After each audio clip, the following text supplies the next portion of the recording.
कापसाच्या मुंडक्यावर कणाळात पाय टाकतो आहे का नाही? त्या बैलाला दुसरा बाजार नाही येऊ द्यायला पाहिजे.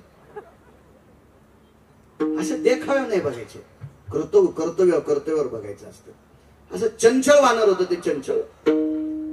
एके दिवशी रावणाच्या पक्षातल्या एका व्यक्तीने विचार केला, बेटे हो अरे बघा ते एकटं प्रभू रामचंद्राच्या पक्षातलं एक वानर बेटा ऐकत नाही आपल्याला. काय ध्वज अशी तळ तळ तळ तळ पताके सारखी वितुलते सारखी विजय सारखी चमकत आहे. काय काय पळते म्हणे ते. कुंभकर्ण नावाच्या व्यक्तीने एका व्यक्तीला आपलं केलं, सांगितलं बेटा एकच काम कर, आजच्या युद्धात पताका उडाली पाहिजे, धर्माची पताका उडाली पाहिजे. बरोबर संधान सोडीला चंद्राकृती बाण. मी वैकुंठवाशी ज्ञानसूर्य रंगनाथ गुरुजी परभणीकरांचे एक वाक्य ऐकिलं, म्हणजे वहीत पाहिले नाही मी, वही चांगल्या माणसानं त्यांची लिहिलेली कीर्तन मला वाचायला भेटली, त्याच्यातला एक पुरावा. एके दिवशी म्हणे असा चंद्राकृती बाण सोडला आणि नाना जिथून पताका होती का तिथूनच उडालं आणि कमरेला या गंधमादनाच्या कमरेला ती धर्माची पताका घुसलेली आहे.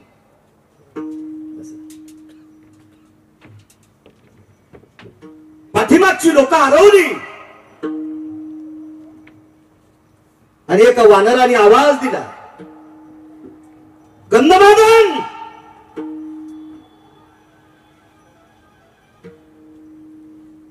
आवाज दिल्याबरोबर गंधमादनानं असं वरे पाहिलं, अरे आपल्याकडे नुसती काठीच आहे, थोडे असे सारखं थोडे असे सारखं थोडे थोडे थोडे या आमदार साहेब इकडे सारखं आली तुम्ही आता खुश झाले तुमच्या पलीकडचे. नाही नाही थोडस इकडे, नाही नाही इथं नको, विडाला विडाला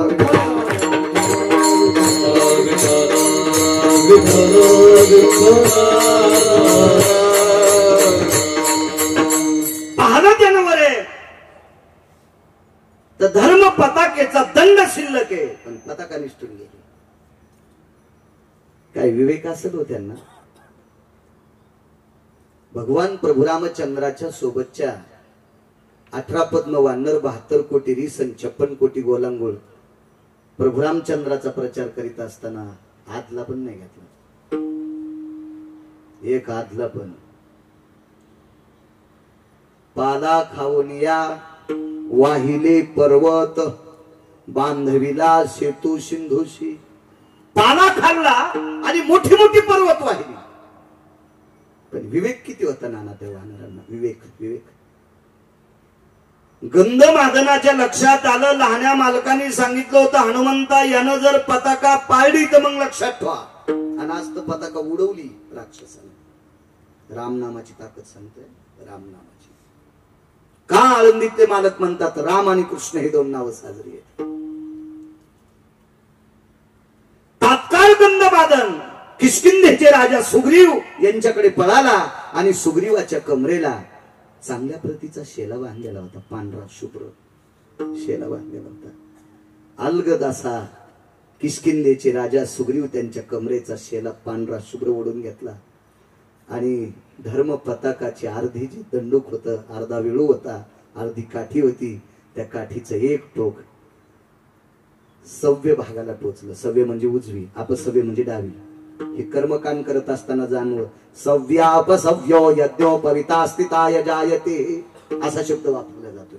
आपल्याकडे डावा उजव, तिकडे सव्या अपसव्याना अपसव्या स्थित काला सव्यास्ति जायते नाम असं तो कर्मकांडात वापरलं जातं. तर सव्य बाजूला ती काठी टोचली स्वतःच्या आणि लहानसं छिद्र केलं.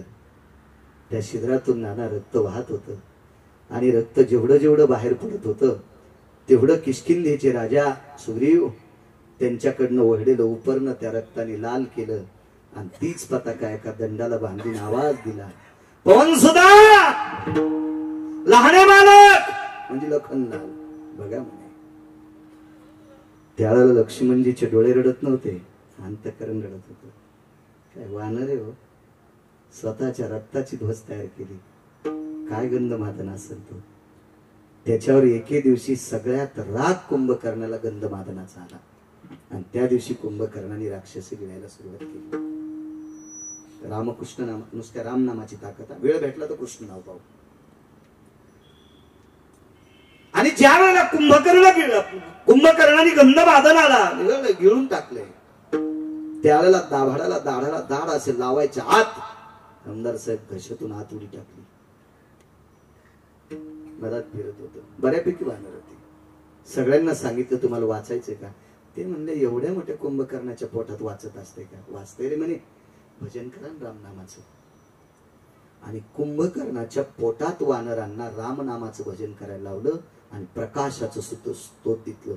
ते प्रकाश म्हणजे रस्ता होता, कानातून आलेला प्रकाश. आणि उड्या पट पट पट पट पट पट सगळ्या वानरांनी उड्या मारल्या. ज्या वेळेला सर्व वानर उड्या मारतात, कुंभकर्णाच्या लक्षात आलं बेटा एकटंच आपल्या पोटात आहे, याला जाऊ द्यायचा कामा नाही. लागलीच कानाला हात लावला आणि उडी हाणल्याबरोबर कुंभकर्णाच्या हातात गंधमादन आलाय. फार काही देऊ केलं तर बरं गंधमादनाला. एकदा रावण म्हणण्यासाठी गंधमादनाला फक्त एकदा रावण म्हणण्यासाठी 125 सोन्याची घरं देऊ केली ते आमदार साहेब. माणसं किती रुपयात फुटत येते तुम्हाला सांगायची गरज नाही.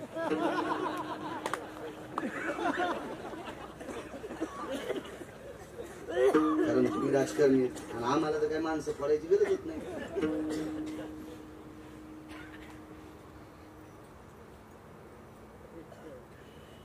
मोठ्या माणसांचं वाक्य नाना. कुंभकर्ण शेवटी एका तत्वावर आला. सबांधवायाम तृतीया, आम्ही 3 जण भाऊ आहेत. गंधमादन कालांतरानं तू फक्त एकदाच रावण म्हण, या वाटे एकट्याच्या वाट्याची सगळी लंका देऊन टाकतो. 3रा हिस्सा. 7 कोटी घरं होते सोन्याची. 7 कोटी घरं. एका घराच्या चौकटीला 22.5 क्विंटल सोनं. 35 बारे आमदार होते ते एक चौकट घोषणा. तालुक्यातल्या बायाला 10 बाऱ्या नॅकलेस होते सोन्याची, 1-1 तोळ्याची. 10 बाऱ्या. काय कोणाची हिंमत दुसऱ्याचं बटन दाबायला. रावण अतिशुक्ती अलंकाराचं लक्षण आहे. रामायणामध्ये अतिशुक्ती अलंकाराचं लक्षण होतं. मी वर्गात असताना मला अतिशुक्ती अलंकार, मी शिकलो फार 7वी पर्यंत शिकलो, पण मला अलंकार वगैरे वगैरे व्याकरणात थोडं मला गुरुजी चांगले होते. ज्याचा गुरु तंबाखू खाणार त्याचा शिष्य गांजावडीतच असतो. हे निश्चितच ठरलेलं असतं. ठरलेलंच असतं. माझं नशीब चांगलं होतं, माझे एकही गुरुजी तंबाखू खात नव्हते. अतिशुक्ती अलंकाराचं लक्षण होतं. फार काही सांगितलं.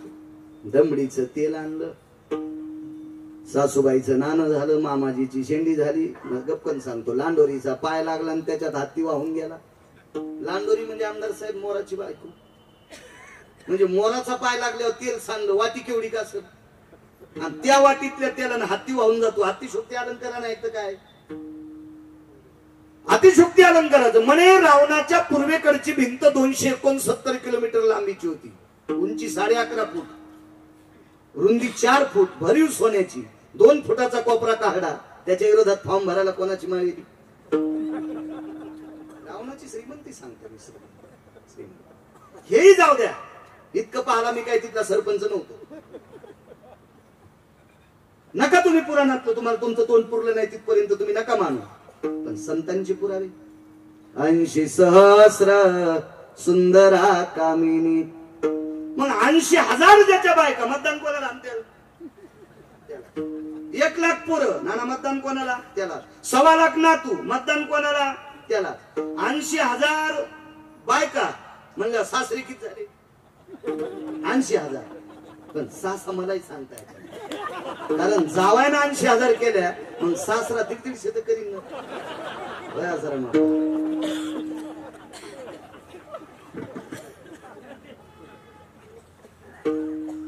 वैकुंठवासी साहेबराव महाराज सोनोटीकर सांगायचे, ज्या ज्या दिशे जात तसे रावण, तये वाळ तसे आंबर एक जाण. आंबर म्हणजे वस्त्र. जिकडं तोंड फिरीन तिकडं लुगडं वाळतच होतं. म्हणजे इतक्या बायका होत्या ना त्याला. या सगळ्या लोकांनी मतदान टाकलं तरी त्याला दुसऱ्याकडे मतदान मागायची गरजच नव्हती. एवढा मोठा रावण, एवढा मोठा रावण. आणि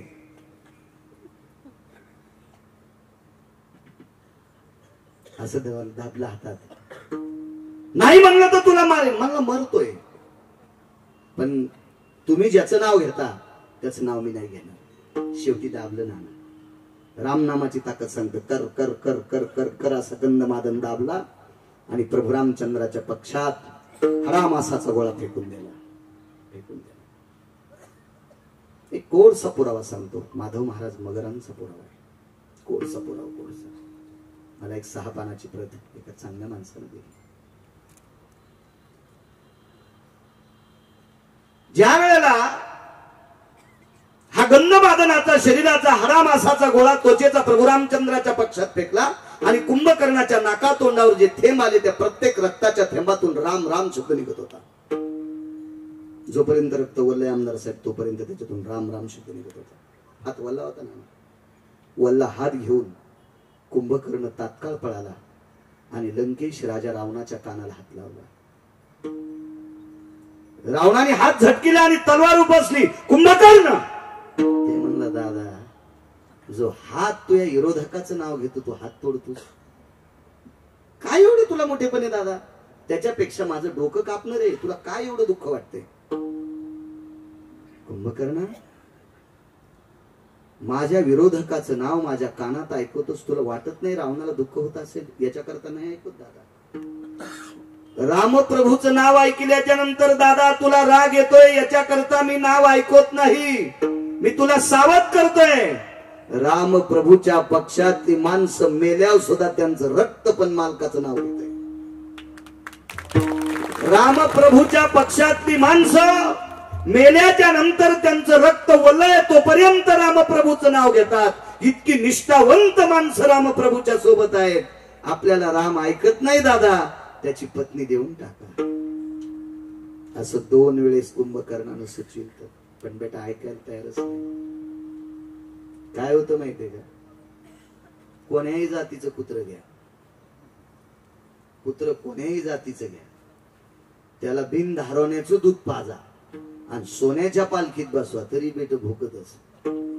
स्वान शिबिके बैसविले त्याचे भुंकणे न राहे उगले. तसे रावणाची वृत्तीच थोडीशी अहंकारी होती ना, अहंकारी होती. नाही ऐकलं.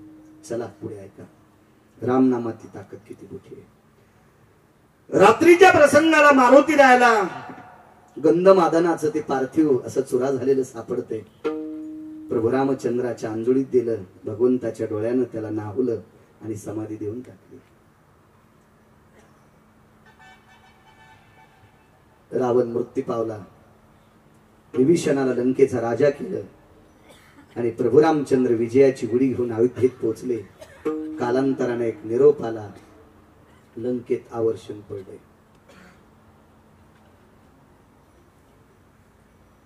मी एक तर वाचून सांगतो ना, अन्यथा अधिकारी माणसाच्या मुखारविंदातलं वाक्य सांगतो. कधीही बंगाऱ्यांचं वाक्य सांगणार नाही. एखाद्याला अल्पज्ञानी म्हणण्याची ताकद आपल्यात नाहीये, पण यानं कशातलं पाहिलंय उद्या जर आपल्याला विचारलं तर आपल्याला घाम सुटेल. याच्याकरता कोणाची वाक्य सांगायची नाही. मी 6 लोकांची सांगतो. त्याच्यानंतर जेवढी सांगतो तेवढी वाचून सांगतो. ठीक आहे? असं नाही ऐकून सांगतो. आवर्षण पडलं त्यावेळेला विभीषणाने पत्र जगदानंद कंद जगतपती भगवान पण नरीश पांडुरंग परमात्मा 7व्या अवतारातले रामचंद्र यांना पत्र पाठवलं. जगदानंद कंद जगतपते, पाण्याचा तुटवडा आहे. पत्र वाचत असताना प्रभू रामचंद्र खिन्न झाले आणि सीताई साहेबांनी विचारलं, प्रभू काय काय नाही म्हणे, लंकेत पाणी नाही. तिथल्या राजाला काही डोकं नाही का म्हणे? चारी बाजूने समुद्र आहे ना शिंदे पाटील, चारी बाजूने समुद्र आहे. समुद्राचा वेढा, समुदाय गाढा राक्षसाचा, चारी बाजूने समुद्र आहे ना. भगवान सांगतात सीते, समुद्र चारी बाजूने पण ते खारा आहे ना ग, ते पाणी पिण्याची योग्य नाही. सीताई साहेब खिन्न झाले आणि शेवक जो सोबत आलता पत्र घेऊन त्याला विचारलं, कार्य मागच्या 8-10 महिन्यामध्ये 8-9 महिन्यात काही लंकेत उत्सव झाला का? नाही. येताना प्रभू रामचंद्रानं सांगितलं होतं, ह्या वारकऱ्याची दरवर्षी पुण्यतिथी करी जाय. त्रेतायुगातला त्रेतायुगातला वारकरी गंधमादन. पृथ्वीवर जितके देश आहेत का आमदार साहेब, या सर्व देशात सर्वात अगोदर सोन्याची समाधी कोणाची झाली असेल तर वारकऱ्याची झाली. ते वारकरी गंधमादन नावाचं वानर. पहिली समाधी विभीषणानं सोन्याची केली. आणि पृथ्वीवर जितके देश आहेत या सर्व देशात गाव जर सोन्याचं कोणाचं झालं असेल, गाव रावणाचंही सोन्याचं होतं, गाव कुबेराचंही सोन्याचं होतं, गाव इंद्राचंही सोन्याचं होतं. पण पैठणी भाऊ मसनवाटी मातुड्याची होती. गावही सोन्याचा आणि मसनवाटा सोन्याचा. पृथ्वीवर जितके देश आहेत देशात एकच व्यक्ती, तो वारकरी व्यक्ती, त्याचं नाव सुदामदेव. सुधाम ब्राह्मण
आणि मशानभूमी सोन्याची सुदामदेवाला. पहिली सोन्याची समाधी ती वारकऱ्याची. हे द्वापार युगातले सुदामदेव वारकरीच होते. नित्य भगवंताचं भजन केलं आणि जीवनभर गंधमादनानं फक्त रामनामाचं भजन केलं. आणि सांगितलं सेवकाला, का रे कुंभकर्ण विभीषणानं केली नाही पुण्यतिथी. पत्राच्या पाठीमागून आमदार साहेब लिहिलं आणि ते पत्र लंकेत परत आलं. विभीषणानं पत्र वाचल्याबरोबर पत्नी आदी करून सर्व परिवार समुद्र स्नान केलं. दह्या दुधाच्या तुपाच्या पंचगव्याचं साहित्य घेतलं, सगळं पंचगव्य, आणि गंधमादनाच्या समाधीला अभिषेक केला. दिवस होता चैत्र महिन्यातली तृतीया. दिवस होता चैत्र महिन्यातली ती तृतीया. पावसाळा असतो काय महिन्यात? चैत्र महिन्यातल्या तृतीयेच्या दिवशी सकाळी 9 साडेनऊ वाजता समाधीला अभिषेक केला नाना. आणि विभीषणाने आपली व्यथा मांडली, माफ करा, तुमचा उत्सव न केल्यामुळे यावर्षी लंकेत आवर्षण पडलं, याच्याकरता गोड्या पाण्याचा तुटवडा आला. आपला व्यथा सांगितली आणि विभीषण घरी पोहोचला. दुपारच्या 12 वाजता समाधीतनं आवाज विटेवरच्या मालकाला, छडाच्या मालकाला, काशीतल्या मालकांना आवाज जातोय, देवा आयुष्यभर रामनामाचं भजन केलं रे. देवा आयुष्यभर रामनामाचं भजन केलं रे. देवा एकदा रावण म्हणलो असतो तर 1/3 सोन्याची लंका माझ्या नावची होत होती. देवा एकदा रावण म्हणलो असतो तर लंकेतला 3रा भाग माझ्या नावानं होत होता देवा रे. पण नाही स्वीकारला रे देवा तो. देवा स्वार्थात पडलो नाही परमेश्वरा. शेवटी मी मरण स्वीकारलं रे प्रभू, मरण स्वीकारलं आणि फक्त तुझं नाम घेत घेत घेत घेत शेवटचा श्वास सोडा. देवा जोपर्यंत रक्तात ओलेपणा होता तोपर्यंत राम राम म्हटलो रे.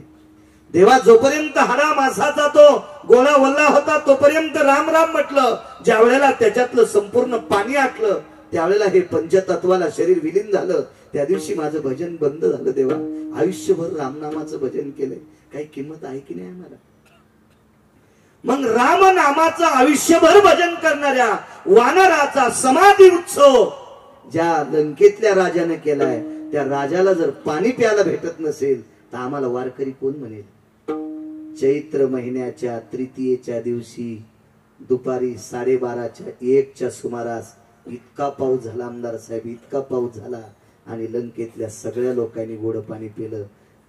चैत्र महिन्यातल्या तृतीयेला पाऊस पडला राम नामाची ताकद ज्याच्याकडे होती, असं गंधमादन नावाचं वानर, तो चैत्र महिन्यातल्या तृतीयेला पाऊस पाडून प्रजा सुखी केली. ही रामनामाच्या शक्तीच्या बळावरची ताकद होती. म्हणून आळंदीतले मालक पहिल्या कडव्यात म्हणतात, रामकृष्ण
मोठं गाव आणि गावात एका माणसाला 300 एकर जमीन. त्याला नाद होता पाहुणे चहा पाण्याला दूध घालण्याची. कीर्तन आटपल्यावर पाहुण्याला म्हणला चला चहा घ्यायला, दूध घ्यायला, चहा घ्यायला म्हणला चला. तर त्याच्यात 5-25 पाहुणे गेले. तर त्याच्यातले अर्धे दूध पिणार होते आणि अर्धे चहा पिणार होते. दूध पिणार आहेत अर्धे वाटीन पिणार होते, अर्धे नाही सांगितले. असे नाना प्रकारचे ज्याचे त्याचे सगळे. असंच एक जण आला म्हणला मी वाटीत घेतलं, म्हणलं नवाच बुट आणलाय त्याच्यात. म्हणजे वरण चपात्या वाटीत चुरून खाल्ल्या आणि दूध वाटीत पित नाही. किती हाणायला पाहिजे. आगावपणा नाही करायचा, असला आगावपणा या इंटरनेट जगात, या युगात ही नाटकं कशाला करायची. त्याच्यातले नाना काही चहा पिणारे काही दूध पिणारे होते. म्हातारं जुन्या काळातलं होतं भारदस्त. सुनबाई जी मामांजी त्या काळातली सून होती, आताची नाही. आता सुनबाई काय तिथंच तर बहिर होईल. त्या काळातली सुनबाई जी मामांजी जी, कारण तिच्या जिबीला वेल्डिंग नव्हती ना. आता यांच्या जिबीला वेल्डिंग घेतात. याय फक्त सासू सासऱ्याची प्रॉपर्टी तुपात बुडून खावा वाटते. त्या नीट बोला वाटत नाही. झोपीत भिताड अंगाव पडन या खरीची. रामायण त्या बाई नाही का जिनं घरात नीट वागा. दोन्ही सुनायला आडात ढकलून दिलं. ती म्हणजे मी रामायणाला चालले नको. हो तिथल्या बाकीच्या फोकशीन. हो तू नको, तू काय ऐकायच्या लायकीची रामायण ऐक नाही. हो आणि भावाला 3.5 एकर आणि याला 3.5 एकर. याचं रान बसल्यावर 4.5 भरते आणि तो रामायणात 1 नंबरला पुढे येऊन बसतो. काय लायकीचा आहे रामायण ऐकायच्या. भावाचंच एकर भरपूर आणि ह्यो रामायणात पुढे बसला. मंडप जळून ते पापानं सोडलं. ते लायकी आहे का रामायण ऐकायची? विठाला माणसानं परमार्थात गर्दी केली म्हणजे फार असा परमार्थाला गोड काळाला असं डोक्यातलं काढून टाका. माणसाने गर्दी केली म्हणजे लोक परमार्थाला गोड काळाला नाही. अहो हीच माणसं कीर्तनात रडत होती आणि हीच माणसं जाताना साठ्यानं बाट उपटून नेत होती. कीर्तनाला आल्या बाट उपटून नेत होते. हेच माणसं हेच पण तुम्ही नाही. आमदार साहेब तुम्ही तर नाही म्हणणारच. विठाला विठाला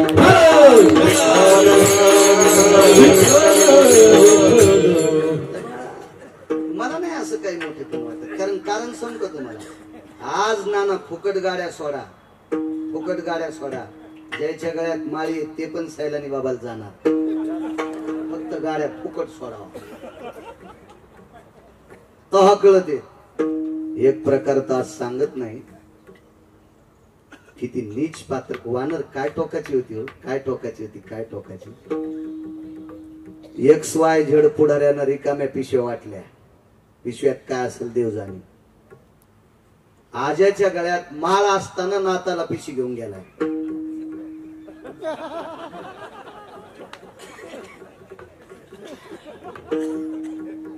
माणसाने गर्दी केली म्हणजे लय गर्दी येत असं नाही.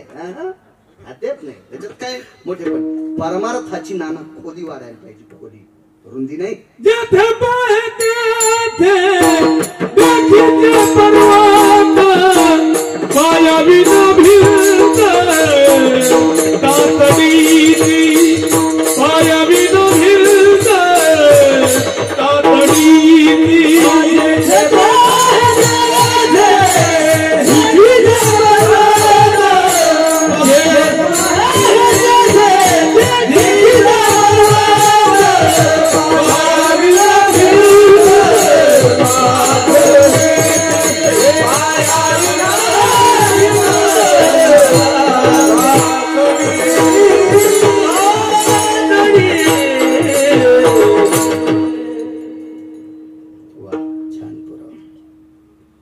पुरावा द्याला की कोटीची नोट म्हणायचं.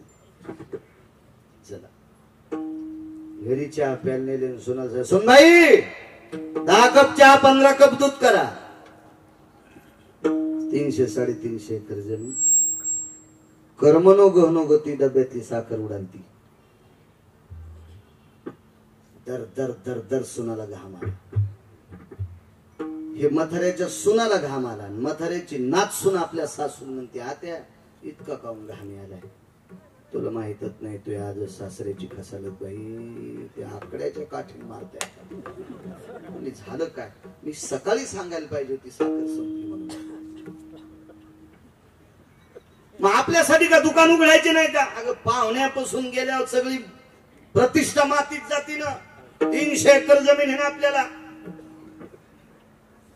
सून हुशार होती. म्हणजे म्हाताऱ्याची नाच सून. ती म्हणली, आत्या फक्त दूध गोड होण्याला संबंध आहे आणि साखर चहा गोड झाला पाहिजे. आणि ती म्हणली, मग काय टाकी? ती कुलवान घराण्यात ती सून होती नाना. ती म्हणली, माझ्या लग्नात रुख होत आलेला आहे साखरेचा.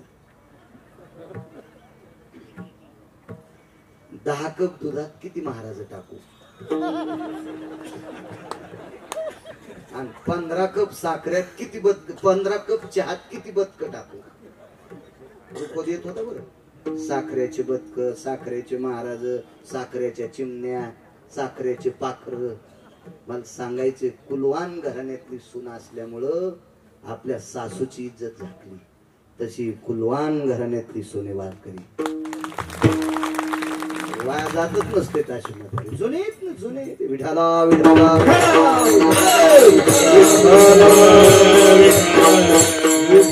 निष्ठावंत. वा गंधमादनानं तृतीयेच्या दिवशी पाऊस पाडला. रामनामाची ताकद. पुढे ऐका, पुढे ऐका. एकदा म्हणे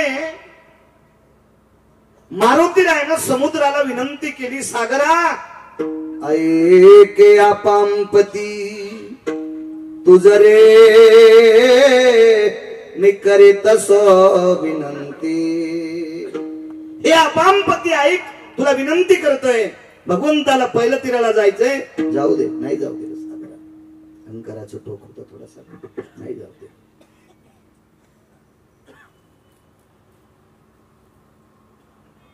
नळ नावाचं वानर आहे. या वानरावर एक कृपा झाली, त्यानं दगड पाण्यात टाकला की तरंगत होता. तुका म्हणे नळा सागरी तारियल्या शिळा. त्याच्या हाताने दगड तरंगत होते. पण ही का कृपा झाली? येतोय अलीकडे थोडासा. पवित्र गंगेच्या तीरावर एक साधू पहाटेच्या प्रहरी आपली साधना करीत होते. आणि ती साधना होती शाळीग्रामाची पूजा करत होते. शाळीग्राम म्हणजे विष्णू. विष्णू आता अयोध्येचं राम मंदिरातल्या ज्या मूर्त्या आहेत अयोध्येतल्या, ह्या गंडकी नावाच्या गंगेतल्या पाषाणाच्या आहेत. आणि गंडकी नावाच्या गंगेत जेवढे पाषाण असतात आमदार साहेब, ते विष्णू आहेत. हो, कारण तिथे विष्णूला शाप प्रदान झाला आणि भगवान पाषाण रूपात पडले. शाळीग्राम विष्णू. तर काही अधिकारी लोक नाना शाळीग्रामाची पूजा करायचे भगवान विष्णू समजून. आणि शाळीग्रामाला कुठलंही फुल चालत नाही, फक्त तुळशीचं पान. शाळीग्रामाला फक्त तुळशीचं पान, पान चालते, पान. आणि अधिकार जर त्या योग्यतेचा असेल आणि शाळीग्राम जर तसा तितका शुद्ध सापडला असेल, तर जेवढी तुळशीची पानं टाकली त्याच्यातली अर्धी शाळीग्राम सेवन करत असतो. अशी मोठ्या लोकांचं वाक्य. आता तसा शाळीग्राम पाहला आपली पात्रता नाही, आणि ज्याच्या हातानं तुळशीचे पानं खायली हे असाही आपल्याला दिसला नाही. आपलं दोन्ही गुणून शिकवावलं ना. तर शाळीग्रामाची पूजा करणारा महात्मा डोळे झाकून भगवंताचं चिंतन करायचे. आणि नळ नावाचं वानर तितक्या शाळीग्राम उचलायचं पाण्यात टाकायचं. पैठणच्या मालकांचा गोडसा पुरावा आहे. कधी कधी वाचा वेळ भेटल्याच्या नंतर मोठ्या मोबाईल मध्ये विचका, ग्रंथ विकत घ्यायचं काम नाही तुम्हाला. पोट फिरी जाते काचा वास. त्या ऍप घ्या म्हणतात ना, मग ते तुम्ही ते डाउनलोड करा आणि मग ते फिरीत राहा. भंगाऱ्याला चॅटिंग करण्यापेक्षा ते बघा, देव तुमचं कल्याण करेल.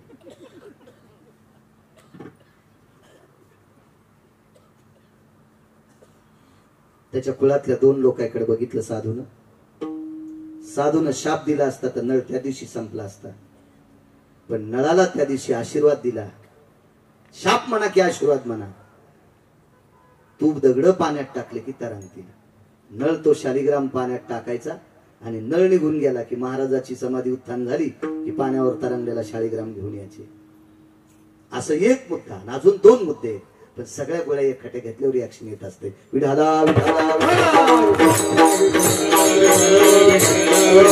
नळ नावाच्या वानराच्या हाताने दगड तरंगत होते. देहूतले मालक सांगतात, तुका म्हणे नळा सागरी तारियल्या शिळा. कशा करता दगड तरंगत होते त्यातला एक पुरावा सांगितला. पुन्हा कधी योगाला तर पाहू पुढचे 2 करावे. या नळ नावाच्या वानरानं मारुतीरायला सांगितलं, हनुमंता कशाला ताण घेता तुम्ही, आपल्या हाताने दगड तरंगत आहेत, आपण दगडाचा सेतू बांधू. लागलीच सेतू बांधायला सुरुवात झाली, पण दगड पाण्यात टाकले होते. दगड वाहत होता नाना, पुढे पुढे सरकत होता. मारुतीरायने सांगितलं, अरे लंका इकडे, दगड खाली चालले, काय करायचं पाशाला. मग रामनामाची जोडई करा. आणि मारुतीरायनं ती दगड रामनामाच्या जोडईने जोडून टाकले. 100 योजनाचा सेतू बांधला. 4 कोसाचा 1 योजन. तर एका योजनामध्ये 12 किलोमीटर भरते. 12 गुणिले 100 1200 किलोमीटरचा सेतू बांधला असं रामायण सांगते. एवढा मोठा दूर सेतू बांधला. त्या सेतूला शासनाचं बजेट नाही नाना, पाय खांद्याला जेसीबी नाही, कुठलाही थापी घेऊन मिस्त्री नाही, 1 रुपया मजुरी नाही, दोरी लावण्यासाठी माणूस हजर नाही, काहीच नाही, काहीच नाही. त्याला खालून टेकू नाही. समुद्री तारिले पाषाण महिमान नामाचे. उदकी तारिले पाषाण हे महिमान नामाचे. तारिले पाषाण हे महिमान नामाचे. तारिले पाषाण हे महिमान नामाचे. तारिले पाषाण हे महिमान नामाचे. अल्पावती गिरा, अल्पावती गिरा, महिमान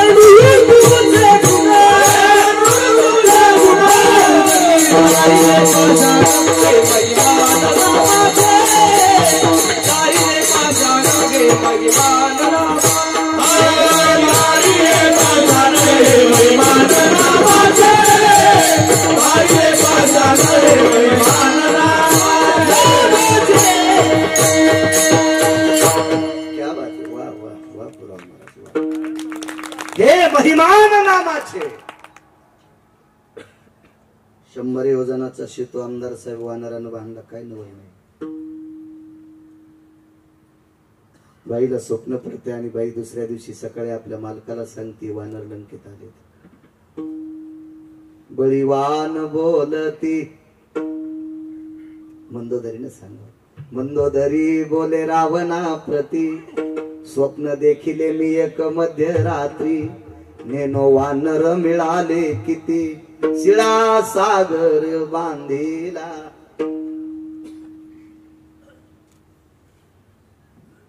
दोघे धनुर्धर वीरवानर. हे पूर्ण इतिहास स्वप्नात लक्षात आला, जागृतीत सांगितलं मालक देऊन टाका ना सीता. रावण म्हणे काय वेड्यासारखं बोलती तू, चुली बसलं काम करायची तर मला राजकारणाच्या गप्पा तू शिकवायला लागलीस. राम मोठा त्याचं नाव मोठं आमक मोठं. ऐका ना म्हणे मालक, ऐका ऐका, रामाच्या नावाने दगड पाण्यात टाकल्यावर तरंगतात 100 योजनाचा सेतू बांधला. रावण म्हणला शांत बस, तुला संध्याकाळी माझ्या नावाची ताकद सांगतो. रावण समुद्राच्या तीरावर गेला, उचल दगड टाक पाण्यात, उचल दगड टाक पाण्यात, उचल दगड टाक पाण्यात, अशी बऱ्यापैकी दगड पाण्यात टाकली आणि 14 योजनाचा सेतू बांधला. कधी कधी बाकीची पुराण वाचायची शिका. राजकारणातला 1 नंबरचा व्यक्ती प्रजेवर किती तत्वाचं पालन करावा असं चक्रवेन नावाच्या राजाचं शिकायचं. आणि हा चक्रवेन नावाचा राजा प्रभू रामचंद्राच्या आजोबाच्या काळातले होते. पण चक्रवेन राजाचं चरित्र ह्या 4ही रामायणात आलेलं नाही, वेगळ्या रामायणात आहे. बघा लक्षात येईल तुम्हाला. विठाला विठाला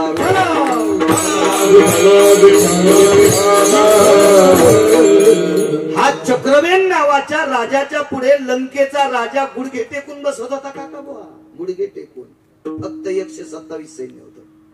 127 सैन्य ज्या राजाचं, त्याच्याकडे रावण गुडघे टेकून बसत होता. गुडघे. त्यानं लंका तयार केली वाळूचे आमदार साहेब. आणि लंकेतल्या एका भिंतीला बोट मारल्याबरोबर खऱ्या लंकेतलं बिघाड पडतंय. प्रस्थाच्या घराला बोट मारल्याबरोबर प्रस्थाचं घर पडतंय. इतकी त्याची ताकद गुप्तचरांनी सांगितलं. चक्रवेन नावाचा राजा समुद्रात आलाय आणि त्याला शरण जा, जयपत्र देऊन टाकलं. तुम्ही जिंकलात, मी हारलोय. आणि मग विचारलं असं तुला कुठून प्राप्त झालं. त्यानं सांगितलं जनतेसाठी प्राप्त झालेला निधी जनतेसाठी खर्च करतो, म्हणून पृथ्वीची माझ्यावर कृपा झाली. अमात्य लोकांना संपवायची ताकद माझ्या हातात आली. हा चक्रवेन नावाचा राजा होता. हा प्रभू रामचंद्राच्या आजोबांच्या काळातला राजा. आणि तो चक्रवेन राज काय काय नाविन्यपूर्ण लोक होती. काय अधिकार तो होतो. जीवनभर गोडस भगवंताचं चिंतन करणारा राजा. भजनाच्या व्यतिरिक्त त्या राजानं काही नाही केलं. असो 14 योजनाचा सेतू बांधला. रावण घरी आला, घामाघूम झालता. मंदोदरीला सांगितलं प्रिये, हे प्रिये, जी जी बस रथात. रथात बसवलं तो सेतू दाखविला. हे कोणी बांधला मालक? मी बांधलाय. आणि खरंच रावणानं बांधला होता, याच्यात काही दुमत नव्हतं. रावणानंच 14 योजनाचा सेतू बांधला, मीच बांधला. पण शहाण्या बायका शक्यतो लोकात मालकाला काही बोलत नसतात, तिला बाईला शहाणी म्हणत असतात. घरातलं साखर तेल सगळं संपल्याच्या नंतर मालक घरातून पिशवी घ्यायच्या अगोदर सामानाच्या लिस्टीची चिठ्ठी हातात द्यावी, अन्यथा सांगावी साखर संपली, चहा पावडर संपली, डाळ संपली, तांदूळ संपलेत, वगैरे वगैरे संपले, घरात सांगावं. हे शहाणेबाईचं लक्षण असते. आणि मालकानं पिशवी घेतल्यावर ध्यानात आहे का साखरेच्या डब्याला इस्तू लागलाय, टिकला लावायला डाळ नाही, तुळशीवर वाटायला तांदूळ, तुळशीवर वतीत असते का तांदूळ, असं सांगणारी शहाणी नाही, अतिशहाणी. आणि अशी ज्याला भेटली असेल त्याचं नशीब तुर्कस्तानच्या पलीकडे झोपले असं त्याचं नशीब तुर्कस्तानच्या पलीकडे झोपले असं समजायचं. हो, कारण कर्कशे संगतीन दुःख उदंड देऊतले मालक सांगतात, ज्याला बायको कर्काच्या भेटली का त्याला सोन्याच्या बंगल्यात मसन वाटाय, आणि ज्याला बायको सात्विक भेटली का त्याला वनवासात पण स्वर्ग आहे. संसारातली गोड शिवाय गोड असली पाहिजे. पती आणि पत्नी संसार रूपी रथाचे चाक आहेत. तुम्हाला एक माहितीये का, चाक जरी सरळ असले आखरी फिरली ना गाडी कानी होत आणि कान्या झालेल्या गाडीचे बैल वाटानं चलते आणि एक चाक पोळीहून चलत तरी एडपट बायला आणायला सुंबे आहेस का काय तू मारी तू का बायला कठाळ्या अरे गाडी सोड गाडीच्या 2 लांब धुरा असतात त्याच्या वरची धुरा असती तिला डोंबाळ म्हणतात ते सोडायचं ढिलं करायचं मग 4-4 बोटानं कानं काढायचं आणि मग गाडीचं कानं काढ्या दोन्ही चाक रस्त्याने येतात ते तरी सुंबळ्या तू बायलाला किती जरी मारलं सुंबळ्या तुला अक्कल असावी रे बायला लय बायला कळत नाही आमच्या बैलाला चराट खाचा नाद होता दोऱ्या खात होता आमचं बैल एकच खात होतं बैल दोरी खाऊन संध्याकाळी दुसऱ्याची मका खाऊन यायचा आजच पहाट करा माणूस तर असा होता इस्तू पहा पण त्याच्याकडे नाही पहा ते म्हणला बाळू महाराज म्हणून एकदा सोडून दिले हो मी महाराजन फारच काय नसतो मोठी उद्या का तू हा बैल आला का पाय मी कीर्तनातला सांगायलो असं म्हणलं मी त्याचीच दात त्याला खेळायला दिली असते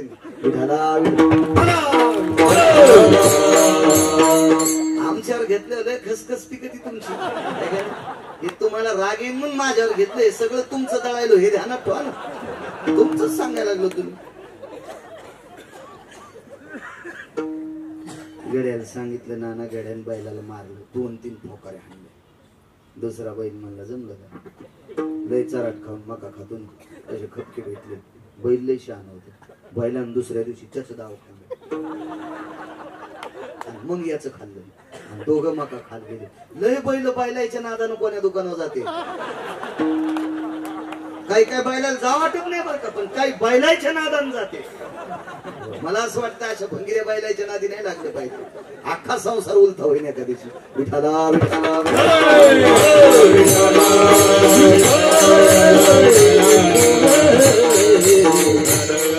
हुशार मंदोदरी फार हुशार होती रावणाला एकांतात बोलायचं असल्यामुळे दास-दाशा ज्या वेळेला महालाच्या बाहेर जातात त्यावेळेला आत्न दरोजाला आमदार साहेब कडी लावते आणि मंदोदरीनं रावणाला विचारलं मला एक बोलू शेतू तुम्हीच बांधला का मी बांधला कसा बांधला काय नाही दगड हातात घेत होतो आणि दगडाला एकच म्हणायचं तुला माझी शपथ आहे बोलशील तर पाय नाही मग सांगू रावण म्हणायचो आणि दगड पाण्यात टाकायचं मंदोदरी हुशार होती शक्यतो सात्विक बायका जास्त नादी लागत नाहीत पण ते ओळखी देतात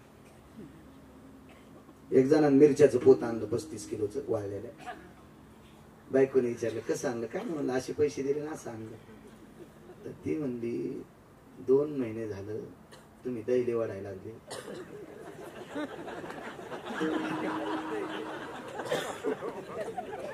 पकडली तर दैले वढून टाकलेल्या बिडीच्या दोंडकाला दैले म्हणतात राहुल भाई तुम्हाला नसेल पण उगा हसायला तुम्ही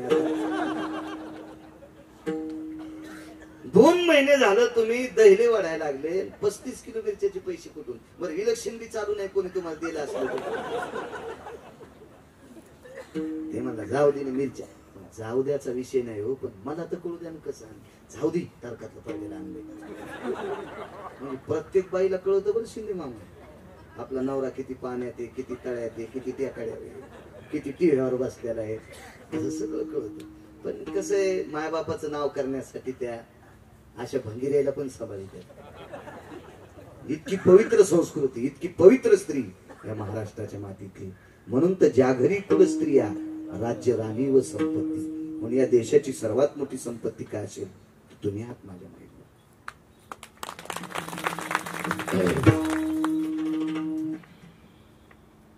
रयतेचे राजा छत्रपती शिवाजी महाराज 9 महिने तुमच्यातल्याच एका माऊलीने पोटात ठेवले धर्मनिरपेक्ष महाराणा प्रताप तुमच्यातल्याच एका माऊलीने 9 महिने पोटात ठेवले 6 पातशाह्यांपैकी 2 पातशाह्यानं 12 ज्योतिर्लिंगाचे कळस फोडले 6 पातशाह्यांपैकी 2 पातशाह्यानं 12 ज्योतिर्लिंगापैकी 2 पातशाह्यानं 12 ज्योतिर्लिंगाचे कळस फोडले या कळसाचा जीर्णोद्धार एका माऊलीने केला आज तिचं चित्र हातात भगवान शिवशंकराची पिंड म्हणून धरल्या जाते ती देवी अहिल्याबाई होळकर सुद्धा तुमच्याच पोटात 9 महिने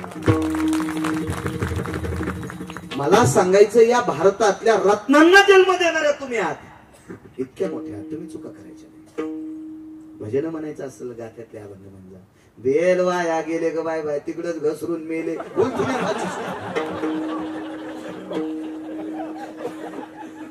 काही नाही म्हणायचं, काही नाही, काही नाही. गात्यातले अभंग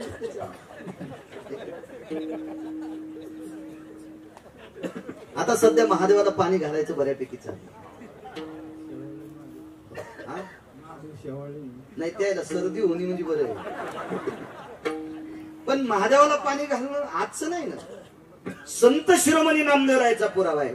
एक पसा पाणी एक बिल्वदळ, एक पसा पाणी एक बिल्वदळ. घरी गेल्या अभंग पाहा बघा, सकल संत गाथा त्याच्यात तुम्हाला सापडेल तो अभंग. 700 वर्षापूर्वी, 700 वर्षापूर्वी अभंग गाथ्यातले म्हणजे माझ्या माईनं कुठले नाही म्हणायचे. पंढरी जाऊ प्रेमानं नाहू, झाला पंढरी संताचा मेळ, वाजे मृदंग टाळ वरी.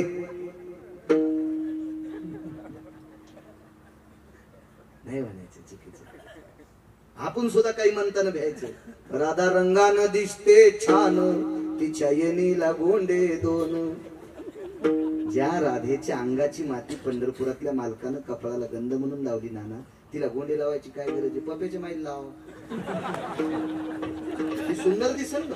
आपण आपल्या बायकोला गोंडे लावायचे, बासिंग लावायचे, धमक असली तर दागिने आणायचे. राधेला गोंडे लावायची काय गरज आहे? नाही चुकीचं म्हणायला, नाही म्हणायचं चुकीचं. अधिकार आहे तुम्हाला. तुम्ही तुमच्यात मात्र 5-25 बायकांचा ग्रुप करायचा, गाथा वाचवायचा, काकडा करायचा. तुम्ही तुमच्या इतकं मात्र लक्षात ठेवा. ही आचारसंहिता आहे. काय सांगू लागलो? कडी लावली मंद. एकांतात विचारलं, मालक प्रभू एक विचारू. शेतू तुम्ही बांधला हो, माझ्या नावानं दगड पाण्यात टाकत होतो, दगड तरंगला. बंदोदरीनं सांगितलं, मालक मी आतापर्यंत तुमच्याशी पाणी ग्रहण केले. ज्या दिवशी आपल्या दोघांच्या मधातला अंतरपट सुटला आणि एका पात्रातली हळदी आपल्या दोघांच्या गालाला लागते, त्यावेळेला शरीर तुमच्या पायावर समर्पित केले, तुमच्या हृदयाला समर्पित केले. पण अंतःकरणाच्या देठापासून विचारते, मालक मला खरं सांगताल, खरंच तुमच्या नावानं दगड तरंगतात का? रावण म्हणला, दारी कोणी एका पाय? कोणीच नाही म्हणले, मी आधीच कधी लावली. कसा बांधला शेतू? काय नाही घेऊन तरी दगड हातात घेतल्याच्यानंतर एकच दगडाला म्हणत होतो, तुला रामाची शपथ आहे, बुडशील तर पाय. दृष्टांत सांगतो. रामाचा आणि रावणाचं भांडण होती असेल. आगास भार्या हरंती येती जाये, आगास भार्या भार्या हरयंती येती जाये, स्वेदान उच्छेदेती द्वंद्वहा. ज्याची पत्नी चोरून नेली त्या रामप्रभूला रावण किती वाईट असेल, आणि तरी शिरजोर रावण प्रभू रामचंद्राला वाईट समजत होता. किती मोठं द्वंद्व असत. आणि इतकं मोठं कट्टर वैर असताना, एवढा कट्टर विरोध असताना आमदार साहेब, तरी पण प्रभू रामचंद्राचं विरोधकानं नाव जरी घेतलं तरी दगड तरंगत होता. इतकी 9 मिनिटं शिल्लक आहेत. आपला एक पुरावा मानतो. 2 लोकांच्या पापानं देशावर संकट येत असते. एक धर्मसत्तेतलं पाप आणि एक राजसत्तेतलं पाप. राग येऊ नका बरं का, एक आमच्यावर मी घेतले. धर्मसत्ता ज्या वेळेला विशुद्ध होत असते आणि आध्यात्मिक सत्तेत लोक देवाच्या नावाखाली पाप करतात, त्यावेळेला देशावर संकट येत असते. मोठ्यांचा पुरावा सांगतो. मोठ्यांचा स्वर्गामध्ये तुमच्याकडे आपल्या सत्तेमध्ये मंत्रीपद असेल तर 1 दिवा होता. इंद्राला एकट्याला 222 दिवे होते. 33 कोटी देवांचा राजा. 6 पापापैकी एका पापानं अमृत खराब झालं. 6 पापापैकी एका पापानं अमृत खराब झालं. हे अमृत शुद्ध करण्यासाठी नाना 124 यज्ञ करावं लागले. 123 यज्ञ कोणालाही करता येतात. 24वा यज्ञ करण्यासाठी मुलगी लागते. जयंतीचं लग्न केलं आणि जयंतीच्या लग्नातला 124वा बेटणी भाऊ तो यज्ञ केला.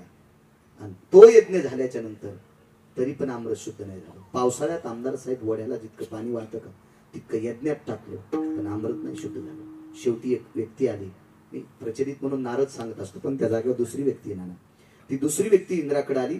नारदांना नमस्कार केला आणि त्या व्यक्तीने नारदांना सांगितलं, तुम्ही मोठे आहात, भजनाच्या परंपरेला नारद तुंबर सांब गायन करी. सांब म्हणजे भगवान शिवशंकर. नारद हे भजन परंपरेतले लोक आहे. भजन यांनी सुरू केले ना. भजन ही परंपरा शंकराची. मृदंग हे वाद्य भगवान शंकरांनी वारकरी संप्रदायात आरक्षित केलं. भगवान शिवशंकरांचं आरक्षित. या संप्रदायाची स्थापना एका जणाला हरी वैष्णव आणि शिरोमणी महादेव भगवान शिवशंकरानेच वारकरी संप्रदायाची स्थापना केली. वारी सुद्धा त्यांचीच परंपरा आहे. सगळ्या गोष्टी शंकराच्याच आहेत. अशा भजन परंपरेतले नारदा तुम्ही हात. तुम्हाला एक विनंती करतो. इंद्राच्या नगरीतलं खराब झालेलं अमृत शुद्ध करण्यासाठी राम नामाची अत्यंत गरज आहे. रामकृष्ण नामाची अत्यंत गरज आहे. आता वरी रामकृष्ण नाम कोणीच घेत नव्हतं ना. वरी कोणीच घेत नव्हतं.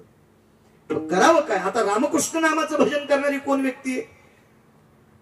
तर मृत्यूलोकामध्ये जम्बूदीप नावाचं द्वीप आहे. तिथं मंगळवेढा नावाचं गाव आहे. त्या मंगळवेढा नावाच्या गावामध्ये चोखोबा नावाचे संत येतं आणि त्यांच्याकडे जा अमृत शुद्ध करण्याची ताकद. इंद्र खाली आला त्यावेळेला चोखोबाराय मंगळवेढ्याला नव्हते. चोखोबाराय कर्नाटक मध्ये होते. असा बाप्पा कर्नाटक मध्ये आमदार साहेब एका श्रीमंत माणसाच्या वानवळा घेऊन गेलते. कारण गरीब माणसं काम सांगायचे ना. चोखोबाराय गरीब होते. चोखा जी मालक या भैमुगाच्या शेंगा आमची मुलगी कर्नाटक मध्ये दिलेली तिला ही गोणी घेऊन जाय. आता आमचा आंबा उतरलाय. ही आंब्याची डाल आमच्या मुलीला घेऊन जा. असं हे काम करायचे. तो कर्नाटक मध्ये इंद्राने चोखोबारायला पाहिलं आणि तिथं सांगितलं माझं एक काम आहे. चोखोबारायने सांगितलं स्थान महात्मे महाराज. मी ज्या दिवशी पंढरपुरात जातो त्याच दिवशी बाकीची कामं करता मला इथे गिरवी करता येत नाही. स्थानाचं महत्व किती झालं. चला विषयांतर नको वारीकडे येतो. आणि एके दिवशी चोखोबाराय समय चंद्रभागेच्या तीरावर एक लिंबाचं झाड होतं. त्याच्या खाली भजन करायचे. इंद्र असे सावकाश आले अलगद आले आणि इंद्र 33 कोटी देवाचा राजा लिंबाच्या फांदीवर बसला. 5 प्रकारचा अमृत आणि 33 कोटी देवाचा राजा लिंबाच्या झाडावर बसला. त्या दिवसपासून लिंबाचं झाड लक्ष्मीमध्ये रूपांतर झालं. म्हणून लिंबाचं झाड आणि पिंपळ एकत्रित जर आले तर लक्ष्मी नारायण म्हणून त्याला दिवा लावत असतात. वृक्षा माझी आश्वस्तू विभूती सांगितल्या आळंदीतल्या मालकांनी. तर पिंपळ हे भगवान विष्णूचं अधिष्ठान आणि लिंबाचं झाड हे लक्ष्मीचं अधिष्ठान. पण दोन्ही एकत्रित आले तर लक्ष्मी नारायण. म्हणून आषाढ महिन्यामध्ये लक्ष्मी देवीला पाण्याच्या तांब्यात लिंबाचा दाखला न्यायची पद्धत होती. आषाढ महिन्यामध्ये लिंबाचा दाखला पाण्याच्या तांब्यात न्यायचा. देवीचं दर्शन घ्यायचं. एका वाटीमध्ये घुगऱ्या शिजवायच्या. त्या घुगऱ्या खायच्या आणि त्या लिंबाचा दाखला ज्या तांब्यात टेकला त्या तांब्यातलं तीर्थ प्यायचं. जीवनभर त्वचेचे रोग होत नव्हते. पण कालांतरानं काही भंगिरी आहे ना त्या देवीला ढवळे लिंब न्यायला सांगितले आणि त्या लक्ष्मी देवीचं रूपांतर मर्यादित केलं. कारण बदल करणारी बऱ्यापैकी आपल्याकडे अशी काही एक जात आहे. ही चारवाकांनी पाळलेली जात. ही बदल करत असते. बदल बदल बदल करत असते. लक्ष्मीचा अधिष्ठान आहे लिंबामध्ये. फार मोठी ताकद. त्या लिंबाच्या झाडावर इंद्राने चोखोबारायचं भजन ऐकलं. अबनार साहेब मला वाचवायचं जास्त नाही. मी आतापर्यंत वाचिणारी 2 लोक महाराष्ट्रात ऐकली. एक पाहिली एक ऐकली. वैकुंठवासी माधव महाराज मगर सूरज खेडकर पुराणातले बादशाह आणि वैकुंठवासी धर्मभास्कर वक्ते बाबा यांनाही वाचवायचा खूप छंद. खूप खूप आणि ह्या लोकांचं ऐकून मला असं वाटतं आपणही किती किती किती पण वाचत राहू. एखाद्या वेळेस मला कोणाच्या पुढे बसायला भेटत नसेल. मी आतापर्यंत कोणाकडे एक सेकंदभर शिकायला गेलो नाही. इतकंही मी मान्य करीन. पण मला वाचण्याचा जास्त छंद आहे. 2 मिनिटं भजन ऐकलं असेल रामकृष्ण नामाचं. झाकण उघडल्याबरोबर त्याच्यातून सुगंध आला. दुसरं उघडलं सुगंध आला. तिसरं उघडलं सुगंध आला. चौथं उघडलं सुगंध आला. आणि 4 उघड्या सुगंध आला. लक्षात आलं 5वं तर शुद्ध झाला असेल. इतका लाग वेग गेला इंद्राने. इंद्र मग स्वर्गात निघून गेला. अमरपुरीत निघून गेला. तिथे गेल्यावर नाना एकच अमृत अशुद्ध राहिलं काका. जे अमृत तृष्णा जाय हितार्थायाम सुधा निवारण हितार्थाया यश शुद्धोदका तृष्णा जाय हितार्थायाम नैवो शुद्धोदका. भूक भागायचं अमृत शुद्ध झालं आमदार साहेब. पण तहान भागवायचं अमृत मात्र शुद्ध नाही झालं. आणि मग इंद्राच्या डोक्याला घामाला. एक अमृत शुद्ध राहिलं. तर नारदानं त्या वारकऱ्याला विचारलं त्या साधूला. त्या साधूचं नाव शोधा ना मोबाईलवर. शोधा तुम्हाला एकूण एकाची शपथ आहे. शोधा ते नाव शोधा. बघा ग्रंथ बघा. काय चॅटिंग करता. काल कुठे गेलता. तो मसनात गेलता. उद्या तुला नेणार आहे. काय 2-2 वाजता 2-2 वाजता. आणि कोणाचं काही बी कोणाला शुभेच्छा. मला एक जणांनी कीर्तनानं नेलं वाढदिवसाला. वाढदिवसाचं त्याचं कीर्तन आटपलं. पण त्याचं वर्णन केल्यावर कीर्तनातला एकही माणूस अशी प्रतिक्रिया गोड देत नव्हता. मी म्हणलं नेमकं आपलं सांगण्यात कुकायलंय काय व्हायला लागलंय. मग कीर्तन आटपलं, त्यानं बुका गिका नारळ गिरळ काय द्यायचं ते दिलं. त्याची काशी झाली ना आमची केली त्यानं. आणि मग जाता जाता एक जण म्हणला महाराज या ना 2 मिनिटं या. हे जसं त्या शिंदे काकांनी कसं आम्हाला नेलं तिथं वरुडीला जेवायला तसं बोलिलं. तर मी म्हणलं एक बोलू का. कीर्तनात तुम्ही हिरविले प्रसन्न. आज काय सांगायचं महाराज, तुम्ही अशा माणसाची स्तुती करू लागले. आम्ही पावसाळ्यात आमच्या वाट्यावर कुत्र्याला बसू देत होतो, त्याला कधी बसू देत नाही. त्याची तुम्ही कीर्तन स्तुती केली. म्हणलं झालं काय. काय नाही म्हणलं महाराज, ते 4थ्या 5व्या दिवशी कोणाच्याही कोठ्यातला बोकड्या न वळडाचा चोरीत आहे. आणि म्हणलं यानं बोकड्या धोड्या कस काय ओढत नाही. काय नाही म्हणले, गेल्या बरोबर जिमीला काटा टोचीत आहे बोकड्याच्या. असा बोकड्या चोर. आणि त्याच्या वाढदिवसाला आमचं कीर्तन. मग झालं नाही, माझं नाही झालं, पण ज्याचं झालंय त्याचं तरी नाव कशाला कीर्तनात जोडू नये. कधी कधी अशा गोष्टी. त्या साधूला विचारलं, देवर्षी इंद्राला विचार, आपलं नारदाला विचारलं नेमकं काय काय काय नाही. काही नाही म्हणे, 4 अमृत सुद्धा झाले, एक नाही. एकच विचारा इंद्राला. काय विचारा सांगितलं. आणि मग नारद गेले म्हणले 33 कोटी देवाचे राजे इंद्र महाराज, चोखोबारायच्या भजनात तुम्ही कुठे बसले होते. काय नाही म्हणजे ते खाली भजन करीत होते, मी फांदीवर बसलो होतो. चोखोबाराय शुक्राच्या गुळात. वारकरी संप्रदाय जातीचा संबंध नाही. हो का उत्तम चांडाळ त्याची पायी माझे कपाळ. कबीर मोमीन लतिपा मुसलमान सेना नावी जाण विष्णुदास. यातायाती धर्म नाही विष्णुदासा. निर्णय तो ऐसा वेद शास्त्री. पंढरीचे वारकरी त्यांचे पाय माझे श्री. तो कामने नाही जातीच वे काम. ज्याचे मुखी नाम तोची धन्य. वैष्णव चांभार धन्य त्याची माता. बाळे नारी नर आधी बाळे नारी नर आधी